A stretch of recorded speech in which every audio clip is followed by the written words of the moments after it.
Bem-vindos! Hoje a gente vai analisar mais de perto assim os primeiros 80 anos da vida de Moisés. Isso mesmo. Desde aquele nascimento super arriscado no Egito, né? Até a fuga dele para Midian. Exato. E para isso a gente tem aqui o texto de Êxodo, capítulo 2, e também alguns comentários que ajudam a gente a entender melhor o que estava acontecendo. Uhum. A ideia é tentar tirar daqui os pontos mais importantes, sabe? Dessa história incrível de sobrevivência, de identidade também. Identidade dividida, né? Sim, dividida, e claro, a mão de Deus agindo ali. Bom, vamos começar? Vamos lá. O cenário inicial é bem pesado, né? O faraó tinha mandado matar todos os meninos hebreus recém-nascidos. Que coisa terrível. E é nesse contexto que Moisés nasce. Ele era da tribo de Levi, os pais, Anrão e Joquebede. E a mãe dele, a Joquebede, ela tem um plano muito ousado, né? Ela vê que o bebê é, sei lá, especial. O texto diz isso. Isso, e aí ela esconde ele por 3 meses. Mas chega uma hora que não dá mais, né? Não dava mais pra esconder? Aí ela faz aquela famosa cestinha de junco, passa betume para não entrar água Bem vedada? e coloca o bebê lá no Rio Nilo, no meio dos juncos, na margem, e a irmã dele, Miriam, fica de olho, de longe. E essa parte do Nilo é muito interessante. Por egípcio, o Nilo era tipo um deus, fonte de vida, de fertilidade. Ah, sim. Então, quando a filha do faraó encontra o bebê ali, ela talvez tenha visto como, sei lá, um presente do próprio rio, entende? Faz sentido. Ela até reconhece que é um bebê hebreu, né? Reconhece, mas ela tem compaixão. E aí decide adotar o menino. E é aí que a Miriam, muito rápida, entra na história. Muito esperta, né? Ela chega perto e oferece: quer que eu chame uma mulher hebreia para amamentar ele para a senhora? E a princesa aceita na hora. E quem Miriam chama? A própria mãe, Joquebede. É uma coisa... Incrível, né? A mãe é paga pela princesa, pela casa real, que queria matar o filho dela para cuidar dele secretamente e ali, claro, passar os valores do povo dela. Exatamente.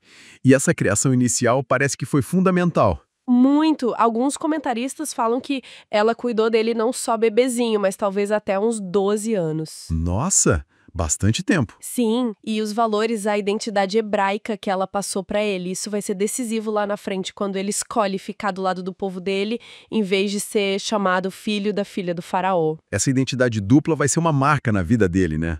Bom, aí ele cresce, vira adulto. Com os 40 anos, ele vai visitar os irmãos hebreus. E vê o sofrimento deles de perto. E num desses dias, ele vê um egípcio espancando um hebreu. Ele não aguenta Aí ele reage, olha para os lados, vê se não tem ninguém. e mata o egípcio, esconde o corpo na areia, talvez achando que resolveu ali na força, né? Que podia começar uma libertação.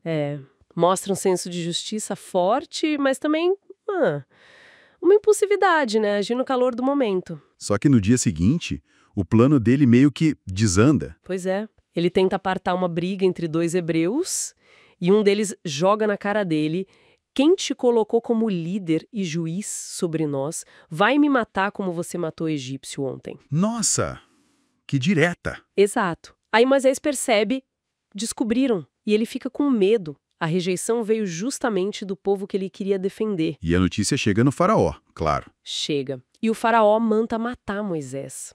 Acabou a vida no palácio. Aí não tem jeito, ele tem que fugir. E foge para Midian. Chega lá cansado, senta perto de um poço, lugar super importante no deserto. E de novo a gente vê ele agindo para defender quem está em desvantagem. Verdade. Ele protege as filhas do sacerdote local, Reuel, que também é chamado Jetro. Isso, protege elas de uns pastores que estavam querendo expulsá-las dali para pegar água primeiro. E esse ato de bravura acaba abrindo as portas para ele. Exatamente. O Reuel, o pai delas, fica sabendo, convida ele para casa e Moisés aceita ficar lá com eles. E acaba casando com uma das filhas, Zípora. Sim, casa com Zípora e eles têm um filho, Gerson. O nome é significativo, né? Quer dizer algo como estrangeiro ou peregrino em terra estranha. Reflete bem como ele devia se sentir, né? Longe de tudo. Com certeza. E ele passa ali, olha só, 40 anos como pastor de ovelhas. Que mudança drástica, né? Da corte do Egito para a vida no deserto. 40 anos é muito tempo. É quase como se ele precisasse desse tempo todo para ser moldado, né? Para aprender humildade, paciência. Exato. Aprender a guiar um rebanho no deserto, a depender mais de Deus do que da própria força ou educação egípcia. uma preparação longa. Enquanto isso, lá no Egito, o faraó que perseguia Moisés morre. Mas a opressão não acaba, né? Não, continua com um novo rei. E o sofrimento dos israelitas só aumenta.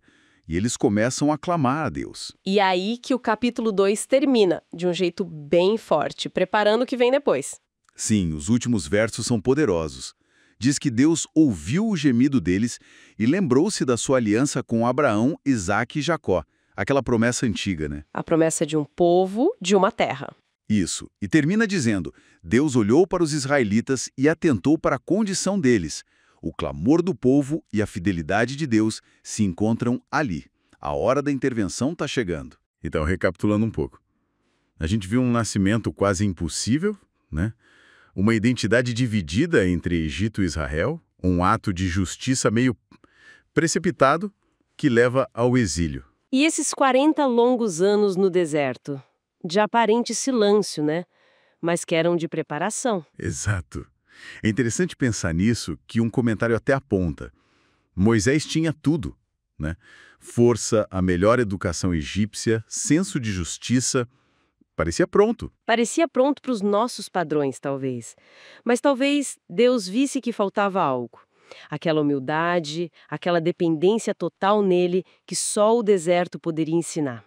A força humana sozinha não era o suficiente para aquela missão. Uma jornada cheia de altos e baixos, intervenções divinas, escolhas humanas bem complexas e esses longos períodos de espera, de preparo no silêncio. Fica para a gente pensar, né? Como é que a nossa própria identidade é formada quando a gente vive, assim, entre culturas diferentes ou sob pressão? Boa pergunta.